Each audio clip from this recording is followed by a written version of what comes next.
வணக்கம். இந்த வீடியோவில் மத்திய தகவல் ஆணையத்தை பற்றி நம்ம பார்க்கலாம். இதுக்கு முன்னாடி தகவல் அறியும் உரிமை சட்டத்தை பற்றி நம்ம பார்த்துருப்போம். அந்த வீடியோ பார்க்காதவங்க முழுமையாக அந்த வீடியோ பார்த்துட்டு நோட்ஸ் எடுத்துகிட்டு அதுக்கப்புறம் இந்த வீடியோ பார்த்து இதுலேருந்து முக்கியமான டேட்டாவை நோட்ஸ் எடுத்துங்க. வரக்கூடிய குரூப் 2 எக்ஸாமுக்கு நமக்கு ரொம்ப பயனுள்ள தகவல் இதுலேருந்து கிடைக்கும். சரி, ஓகே, வீடியோவுக்கு போகலாம்.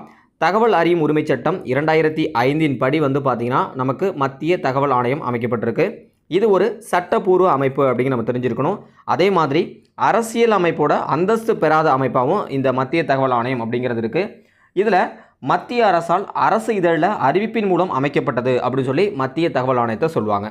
இதோட தலைமையிடம் எங்கே இருக்குது அப்படின்னு பார்த்தீங்கன்னா டெல்லியில் இருக்குது. இதோட அமைப்பு எப்படி இருக்கும் அப்படின்னா ஒரு தலைவர் இருப்பாங்க, அதே மாதிரி 10க்கும் மேற்படாத தகவல் ஆணையர் இருப்பாங்க. ஸோ இது ரொம்ப முக்கியம். அப்போ மத்திய தகவல் ஆணையத்தில் எத்தனை பேர் இருப்பாங்க அப்படின்னா ஒரு தலைவர் இருப்பாங்க, 10க்கும் மேற்படாத தகவல் ஆணையர் இருப்பாங்க. இவங்களை நியமிக்கிறது யார் அப்படின்னு பார்த்தீங்கன்னா குடியரசுத் தலைவர். அவர் டைரெக்டாக நியமிக்க மாட்டார், அதுக்குன்னு ஒரு பரிந்துரை குழு இருப்பாங்க. அந்த குழுவுக்கு பேர் தேர்வுக்குழு. அந்த தேர்வுக்குள்ள 3 நபர்கள் இருக்காங்க. யார் அப்படின்னு பார்த்தீங்கன்னா பிரதமர் இருப்பார், மக்களவை எதிர்க்கட்சி தலைவர் இருப்பாங்க, பிரதமரால் பரிந்துரைக்கப்பட்ட ஒரு கேபினெட் அமைச்சர் இருப்பாங்க. இந்த தேர்வுக்குழுவுக்கு யார் தலைவர் அப்படின்னு பார்த்தீங்கன்னா பிரதமர் தான் தலைவராக இருப்பார். அப்படிங்கிறது ரொம்ப முக்கியம்.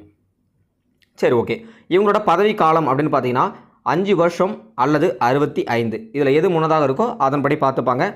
மறு நியமனம் கிடையாது. அதாவது மத்திய தகவல் ஆணையர் ஒரு டைம் போஸ்டிங்கில் இருந்துட்டார் அப்படின்னா அவர் திருப்பி மறு நியமனம் கிடையாது. இதில் சில விஷயங்கள் நம்ம நோட் பண்ணணும். என்ன அப்படின்னு பார்த்தீங்கன்னா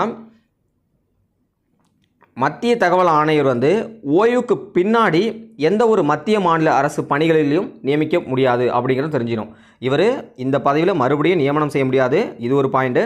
அடுத்தது, இவர் ஓய்வுக்கு பின்னாடி எந்த ஒரு மத்திய மாநில அரசு பணிகள்லையும் நியமிக்கப்படக்கூடாது அப்படிங்கிறது தெரிஞ்சிருக்கணும்.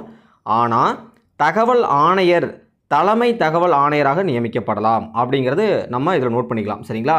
இந்த தகவல் ஆணையர் 10க்கும் மேற்படாத தகவல் ஆணையர் இருக்காங்களே, அதுலேருந்து அவர் என்ன பண்ணலாம், ஒரு தலைவராக உருவாகலாம். அவருக்கும் மொத்த பதவிக்காலம் 5 ஆண்டுகளுக்கு மேல் கூடாது அப்படின்னு சொல்லியிருக்காங்க. இவரோட பதவி விலகும் கடிதத்தை யார்கிட்ட கொடுப்பார் அப்படின்னா குடியரசுத் தலைவர்கிட்ட கொடுப்பார். இந்த டேட்டா நமக்கு ரொம்ப முக்கியமானது. அடுத்தது தகுதிகள். ஸோ என்ன தகுதி இருந்தால் இதுக்கு எலிஜிபிள் அப்படின்னு பார்த்தீங்கன்னா பொது வாழ்க்கையில் சட்டம், அறிவியல், தொழில்நுட்பம், மேலாண்மை, இதழியல், ஊடகங்கள், நிர்வாக அனுபவம் இதெல்லாம் இருக்கக்கூடிய ஒரு நபராக இருக்கணும். மத்திய மாநில ஒன்றிய பிரதேசங்களில் சட்டமன்ற உறுப்பினராக இருக்கக்கூடாதுங்கிறது ரொம்ப முக்கியம். அதே மாதிரி அரசியல் வர்த்தகம் சம்பந்தமான அமைப்புகளில் ஊதியம் பெறும் பதவிகளில் இருக்கக்கூடாது. இதெல்லாம் இந்த பதவிக்கான தகுதிகள். இவருக்கான அதிகாரம் அப்படின்னு பார்த்தீங்கன்னா உரிமையல் நீதிமன்றத்திற்குரிய அதிகாரத்தை இந்த மத்திய தகவல் ஆணையம் அப்படிங்கிறது பெற்றிருக்கு. அதேமாதிரி தன்னோட ஆண்டு அறிக்கையை யார்கிட்ட சமர்ப்பிக்கும் அப்படின்னு பார்த்தீங்கன்னா மத்திய அரசிட்ட சமர்ப்பிக்கும். மத்திய அரசாங்கம் அந்த அறிக்கையை பாராளுமன்றம் 2 அவைகளிலும் சமர்ப்பிக்கும் அப்படிங்கிறது நம்ம தெரிஞ்சுக்கணும். ஓகே, அடுத்தது இவங்களுக்கான பணிகளை பற்றி பார்க்கலாம். இந்த மத்திய தகவல் ஆணையர் என்னென்ன பணி செய்வார் அப்படின்னா ஒரு நபரிடமிருந்து பெற்ற மனுவினை விசாரணை செய்வது இதுதான் முதல் கடமை. அடுத்தது பொது தகவல் அலுவலர் நியமிக்கப்பட்டு உள்ளாரா அப்படின்னு சொல்லி ஆய்வு செய்வாங்க.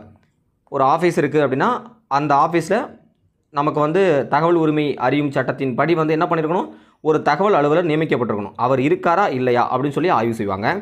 மனுதாரர் கேட்கப்பட்ட விவரங்களை குறிப்பிட்ட காலத்திற்குள் அளிக்க வேண்டும் அப்படிங்கிறது இவரோட கடமையாக இருக்குது. நம்ம ஆல்ரெடி பார்த்தோம், உரிமையல் நீதிமன்றத்துக்கு இருக்கக்கூடிய அதிகாரம் இவர் பெற்றிருக்காரு. அரசு துறையிடமிருந்து ஆண்டு அறிக்கையினை இவர் பெறாரு. மனுதாரருக்கு தகவல் பெறுவதில் நட்டம் ஏற்பட்டால் பொறுப்பான அலுவலர் அதனை ஈடு செய்ய ஆணையிடுவது அப்படிங்கிறது இந்த மத்திய தகவல் ஆணையத்திற்கு உரிமை இருக்குது. ஆண்டு அறிக்கையை மத்திய அரசிடம் சமர்ப்பிக்கிறார் அப்படின்னு பார்த்தோம். அந்த மத்திய அரசாங்கம் என்ன பண்ணும், அந்த அறிக்கையை பாராளுமன்றத்தில் 2 அவை, அதாவது மக்களவை, மாநிலங்களை 2 அவையிலையும் சமர்ப்பிக்கும் அப்படின்னு சொல்லியிருக்காங்க. ஒரு பொது நிறுவனம் தகவல் உரிமை சட்டத்தில் உள்ள பிரிவுகளை பின்பற்ற தவறினால் அதனை அந்த நிறுவனம் பின்பற்றும் பொருட்டு தேவையான நடவடிக்கைகளை இந்த மத்திய தகவல் ஆணையம் எடுக்கிறது அப்படிங்கிறது நோட் பண்ணிங்க. ஸோ அந்த பணிகள் அப்படிங்கிறது ஒரு டைம் ரீட் பண்ணிங்க. இது நமக்கு கூட்ஸில் கூட கேட்கலாம். அடுத்தது ரொம்ப ரொம்ப முக்கியமானது இந்த பாக்ஸு. ஸோ மத்திய தகவல் ஆணையம் கீழ்கண்ட யார் இடம்பெற மாட்டாங்க அப்படின்னு பார்த்தீங்கன்னா நாட்டின் பாதுகாப்பு தொடர்பான தகவல்களை நம்ம கேட்டு பெற முடியாது. இராணுவம் தொடர்பான விஷயங்கள், சர்வதேச ஒப்பந்தங்கள் பற்றிய தகவல், அடுத்து அமைச்சரவை முடிவுகள் தொடர்பான தகவல், அரசு துறை இடையான உறவுகள், அமைச்சர் மற்றும் ஆளுநர் இடையான ஆலோசனை பற்றிய தகவல்லாம் என்ன பண்ண முடியாது அப்படின்னா நம்ம மத்திய தகவல் ஆணையத்திடமிருந்து தகவல்களை பெற முடியாது அப்படிங்கிறது நம்ம நோட் பண்ணி வச்சுக்கலாம். ஸோ ஒரு 6 பாயிண்ட் கொடுத்துருக்காங்க. இப்போ தற்பொழுது யார் வந்து தலைவராக இருக்கா அப்படின்னு தெரிஞ்சதுக்கு முன்னாடி முதல் தலைவர் ரொம்ப முக்கியம். ஸோ 2005 முதல் தலைவர் யார் இருந்தா அப்படின்னா வாஜாஹத் ஹபீபுல்லா அப்படிங்கிறவர் இருந்திருக்கிறாரு. தற்பொழுது 2023 வந்து ஹிராலல் சமாரியா அப்படின்னு சொல்லியிருக்கிறாரு. இவர் வந்து ரிட்டையர் வந்து IAS ஆஃபீஸர்.